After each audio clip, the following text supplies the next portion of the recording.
pagkilos ng papaano tayo inililigtas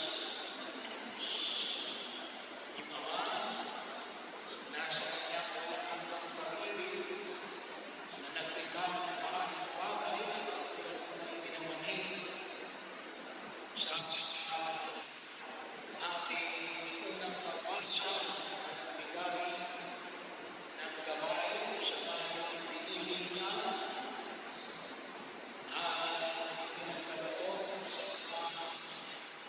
at namumuno at ilang Moises na gabayan ang mga nananalig sa at kay Kristo na siyang kaganapan ng lahat ng ipinangako ng Diyos mula pa ng buong tipan sa pamagitan ng pag-ahandog ng kanyang sarili, hindi lamang ito handog ng mga hayop at ng mga trigo, ngunit pag-ahandog mismo ng Diyos ng kanyang sarili na tumawag tao para iligtas ang sangkatauhan. Ang Diyos na naglilingkod para sa kaligtasan ng tao. At ipinadala niya ang Espiritu Santo, yung ating pinagdiriwang na maraming linggo, upang tangtawan ng tao na makita ang katotohanan. Kaya bahagi yun sa ating pagkakataon. Yung ating paniniwala ay isang paniniwala na hindi lamang sa isang Diyos. Ngunit sa isang Diyos na may tatlong persona. Ama, Anak, at ng Espiritu Santo. Kaya isa ko sa maliwanag na tanda ay alin na ipinamamanin ng paniniwala ito ay ang pagkakaisa. Sabi na ako namin nung nakaraang ito, yung mga pinupuspos ng Espiritu Santo ay naghahanap ng pagkakaisa.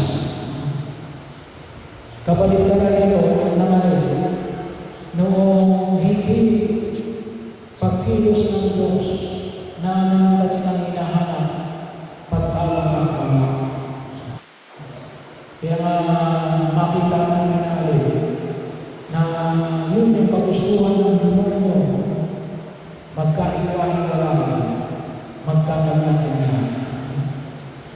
Pero yung kagustuhan ng ating Diyos ay magkakasama. Katulad na kali ng pagkakasama ng Ama at ng Anak at ng Espiritu Santo. Isa ko kasi problema kapag pinag-usapan natin ang pagkakasama. Ay, magkakaiba tayo eh. Sabi nga natin ay iba ako sa iyo. Ba't kinakailangan tayo maging pareho? Ay, yung pagkakaisa niya ito ay hindi kinakailangan natin maging pareho tayo. Yung kasi yung uri ng pagkakaisa niya ito ay hindi yung tinatawag natin unity in uniformity. Kung gusto niyo tayo magkaisa, susunod kayo lahat sa akin. Yun ang unity in uniformity.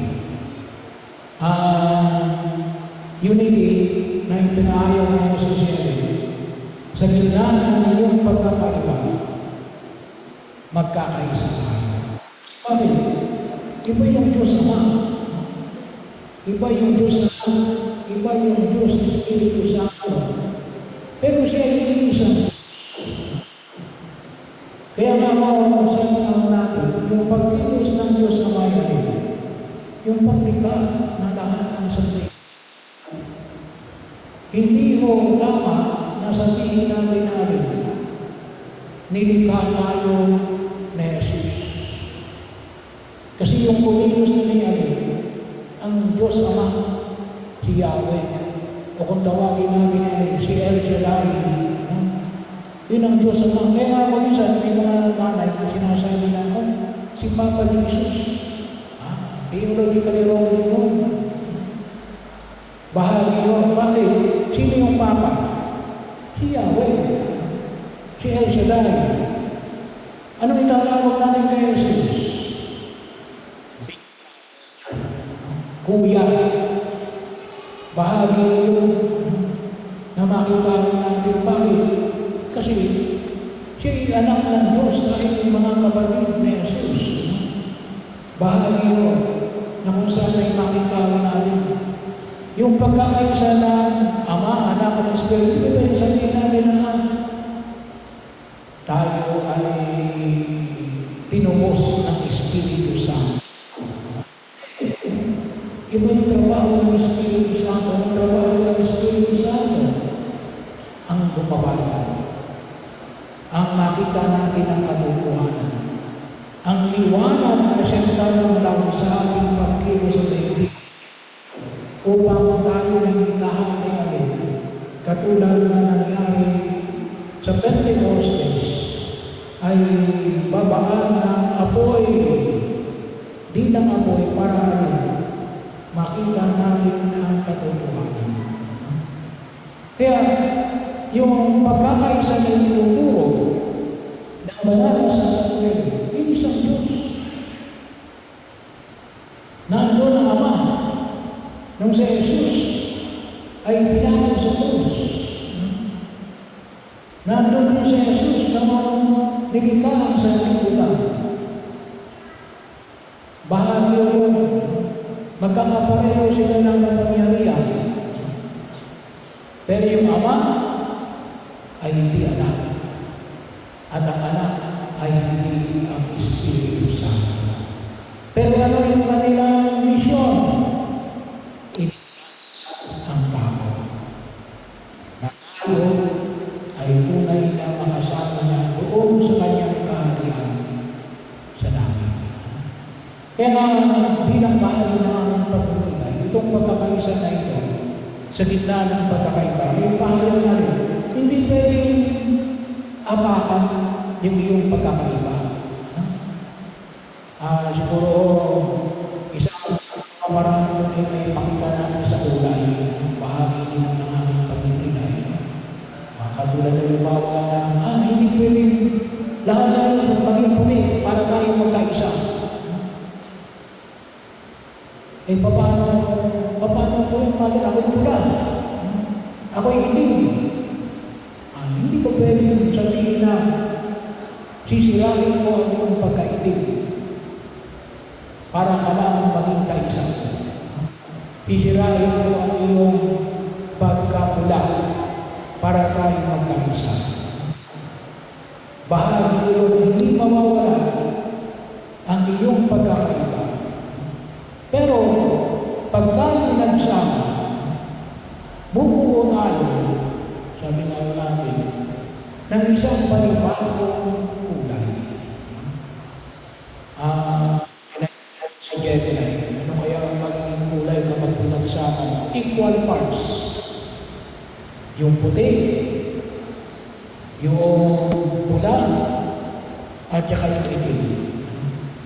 Sabi ni Gemini, hindi naman ako kasi expert sa kulay. Ang lalabas niya din, kulay bricks, yung terracotta, yung mga bricks. So, yun daw ang magiging kulay. May itim dyan, may puti dyan, may pula dyan. Bahagi yun. Pero dahil tayo nagkaisa, bahagi yun na kung saan ay kulay bricks ka na kapag kayo nagkaisa.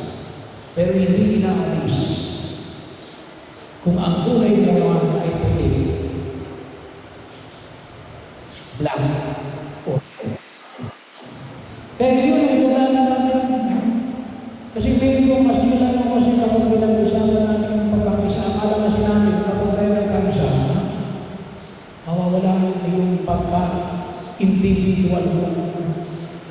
Wawasakin ka ng ibang buhay. Hindi. Yun ang ibig sabihin ng ano, yung pagkakaisa ng banal na at hindi natin turuan tayo ng pagkakaisa na ipinapahayag sa katulad ng pagkakaisa ng Ama umiibig sa atin, ng Anak na naglilingkod at ng Espiritu na nagmumulong.